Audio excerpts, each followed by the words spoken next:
22 март күнү Баткендин Бужум айылында Китеп Кербени долбоорунун алкагында лидер баланы тарбиялоо жана адеп ахлак маселеси аталышындагы семинар уюштурулду. Балдар элементарный кол көтөргөндү билбейт.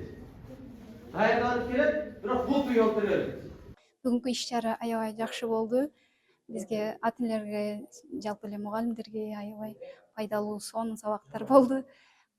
Буга чейин укпаган маалыматтарды, аябай пайдалуу маалыматтарды уктук. Бала тарбиясы боюнча, окуучулардын, бүтүрүүчүлөрдүн кесип тандоо боюнча, кесиптерди кандай критерийлер менен тандаш керек, ошолор боюнча сонун маалыматтарды алдык.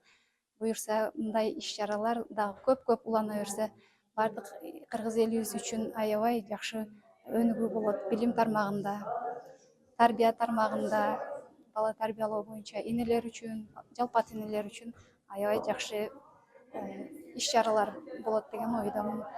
Ушу балдарымдын келечеги үчүн Китеп Кербени долбооруна катышууну каалап, ушул учурда Китеп Кербени долбоорунан кенен маалымат алып чыктык.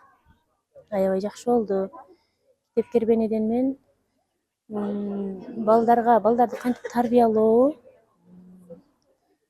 балдарга бакырбай, жакшы, жеңил желпи гана тарбия берүүнү үйрөндүм.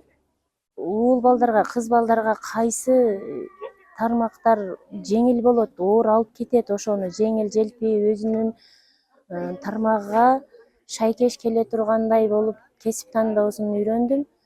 Бул агайдан жаш болсо да көптү билген агай экен. Жакшы нерселерди үйрөндүм деп ойлойм.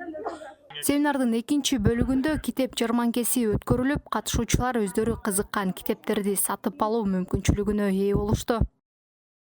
Бул Китеп Кербени аттуу долбоордо мен өзүмө көптөгөн кеңештерди ала алдым жана ойлоймун, бул кеңештер менин келечегиме өтө чоң таасирин тийгизет. Мен өзүмө өзүңдү оку деген китепти сатып алдым, анткени өзүмө кызыгууларым чоң. Китеп Кербени долбоору Кыргызстанда китеп окуу маданиятын жайылтуу менен катар, жергиликтүү авторлордун чыгармаларын калк арасына кеңири жайылтууну максат кылат. Долбоордун алгачкы кербени Баткен облусун кыдырып, аймактагы жаштар жана ата-энелер менен жолугушууларды өткөрүүдө. Китеп Кербени долбоору бул Кыргызстанда 2025-жылы старт алды.